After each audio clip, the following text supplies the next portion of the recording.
What made you realize that you aren't young anymore? Other people. I know many consider me young still and probably will until I'm a senior citizen, but for the first time, I feel like people see me as older, wiser than them, regardless of whether that's true. Like in situations, people seem more likely to turn to me for no other reason than I'm older. It kind of made me realize that when I was a teenager, people in their late 20s seemed like they knew what they were doing but probably only had a slightly better grasp than I did at the time.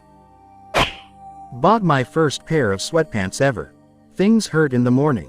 I'm craving an ice-cold glass of water at night instead of alcohol. My heartburn is off the charts from simple foods. I'm tired AF. I'm wanting to read. I'd rather listen to an audiobook or podcast than music. I'm thinking of making my will. I wrote my own obituary. Friends have dropped off the face of the earth. I'm trying to save more money. I don't care what people think. I get excited if I can sleep in till 8. We have 2 kids. My kids remind me every day that they're a priority. I enjoy mowing the lawn and snowblowing. Christmas is more about the people than presents. Grilling food is fun. I'm calmer. I'm working on my patience. I'm wanting my kids to not be like their grandpa. Love my dad, but don't agree with how I was raised. I'm enjoying each day with my wife and 2 boys more than anyone knows. The seeds of oldness are planted at a surprisingly young age. You don't realize it when it happens. You don't even think of yourself as old when it first happens. It starts oftentimes in your teen years or 20s, with something new coming out. A song, a new slang term, a movie, a video game, new fashion, you name it. You immediately think that it is the dumbest thing ever, and suspect that it'll be dismissed as such by your equally aged peers. To your surprise, it doesn't immediately go away. People are actually talking about it. Well, that's okay, you say to yourself. It's a flash in the pan, it'll be gone and forgotten in a couple of months. But then a few months go by and it isn't gone, it's only gotten bigger. It trends in online discussion, maybe it even makes the news. It's going mainstream. This stupid, ridiculous thing that you never thought could be given a second thought is somehow popular. You don't think of yourself as old in that moment. But the seed of oldness has been planted. This is only the first of many times you will be disconnected from the new, thing. Eventually, it will happen so many times that you can deny it no longer. You aren't with it anymore. The road to that realization is slow and does not come with that initial dumb thing. For me, that initial thing was Minecraft. When it first came out, I was in 8th or 9th grade, I don't remember exactly. It was in the middle of the PS3, Xbox 360 generation when high-fidelity graphics were still the expected norm for most every game that comes out, save for the odd Wind Waker or handheld Nintendo game. If you wanted your game to be cool, it had to look good. Minecraft spat in the face of that and looked worse than games released in the mid-90s. And even dumber, when it was released, there was basically no content for it. No single-player story mode. No NPCs, no dialogue, nothing. It was basically virtual Legos. I thought that there was no way that someone would pay actual money for a game that makes you do the devs' work for them. User-made content is good, but only if it's like Little Big Planet or Halo's Forge mode or Tony Hawk's user-made levels. It only works if the user-made stuff is an addition to a fully fledged game that stands on its own. Or so I thought. I realize now that I took the L on that. Minecraft is here to stay. My opinion on it hasn't changed. I still think it's stupid and don't see how anyone likes it. At least Fortnite is free and lets you shoot people. I at least understand the appeal even if I don't like it either.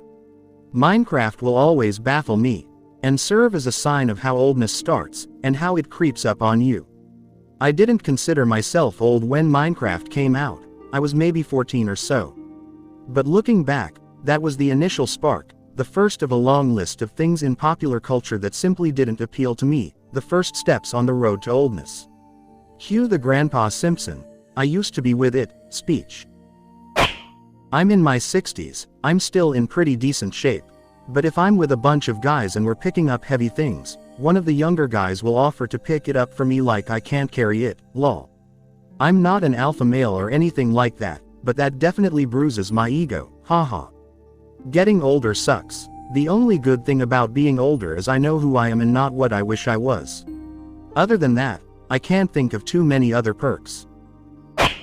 I was looking through people you may know on Facebook, and I saw a cute girl and thought, she looks familiar, so I clicked on her profile and looked through a few of her profile photos trying to figure out where I knew her from. The last photo in her profile album was a family photo with her mother, father, brothers, and sisters. I dated her mother in college. I started doing the math in my head and realized, oh wow. I guess I'm getting up there. Still takes me by surprise when I'm having conversations with people who are younger.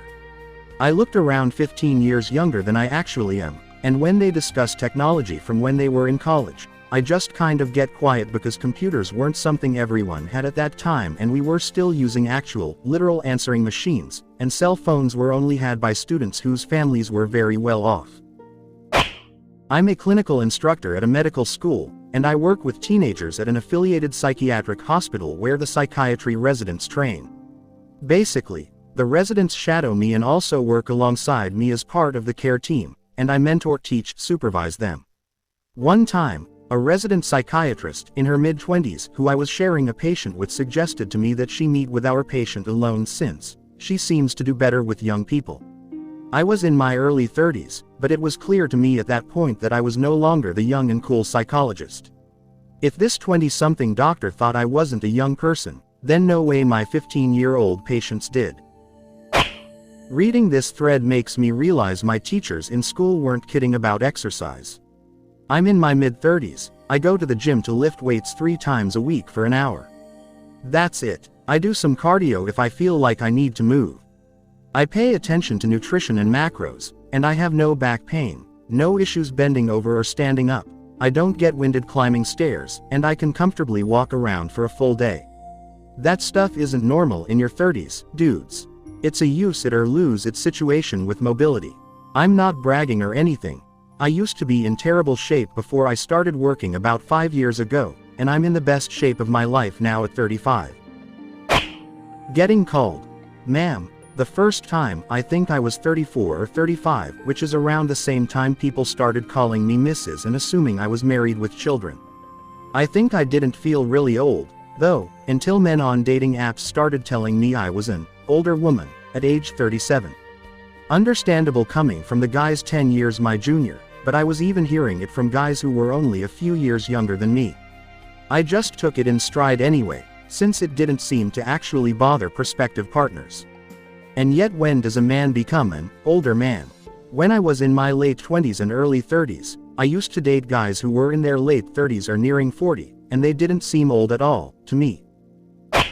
When I talk about obviously famous people and stuff, that is common knowledge, but it turns out they have no idea what I'm talking about, or at least only a vague idea. Of course, everyone has seen The Matrix and Pulp Fiction, or have they? Of course, they know who Al Pacino is, or do they?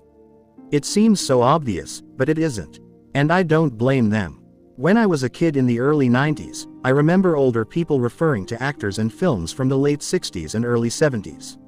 And although I had kind of heard the names of those stars, or maybe the title of the films they mentioned, I had no relationship to it. It was just old stuff I didn't care about. So when I see the same thing in kids today, I have full respect for them not knowing or not caring about the things that were central to my cultural consumption. But it still makes me realize I'm old. My body refuses to do what my mind tells it to do like it used to. When you're young, you tell the body to do something easy like hop off the bed or couch and run out to the mailbox or catch up with a neighbor. Easy peasy. I'm only 50, and already the body says, whoa, hold up there, mister. We don't mind getting up and doing that like you asked, but you're gonna need to straighten out slowly to a vertical position because your spine doesn't want to be a team player. I'm not as fast or flexible as I was in my 30s, and I can still do everything I want to do, but both the warm-up and cool-down are more important, and recovery from significant effort, think chopping wood, is measured in days and not overnight. And I gotta imagine it only stretches out the timeline from here until they load me in the box. A lot of answers in here I relate to, But one I didn't see in a casual scroll was when I lost the drive and most of the ability to just be out doing whatever the hell I might be doing after midnight and not need a recovery day the day after. All through my teens and 20s. Drink, go dancing, clubbing, party at someone's house, maybe work on something and be up literally all night with no sleep. Not a daily event by any means, but a couple of times a month I knew I could even work the next day doing manual labor or mentally intensive effort if I needed, as long as I hydrated and took it easy, maybe planned for a 30 minutes, 1 hour catnap. If there was nothing important going on, then it would just be a regular, if tired but satisfied, low-effort day. Pretty much as soon as I turned 30, it didn't really matter how rested, hydrated, well-fueled I was going into situations.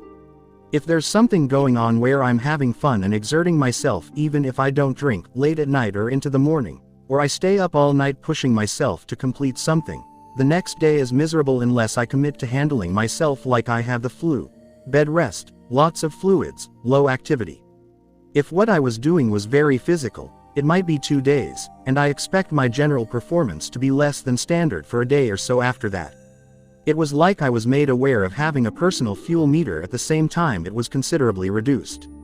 These days I still do a fair bit of carousing, but with a very tempered attitude that prioritizes being able to enjoy the whole weekend, not just one part of it, and instead of pushing myself to get everything I can out of one night, I just end up heading home when the first bit of feeling tired really starts to kick in so I can get enough sleep.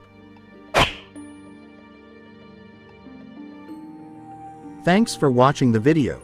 Don't forget to like and subscribe to our channel so you don't miss out on the best Reddit stories.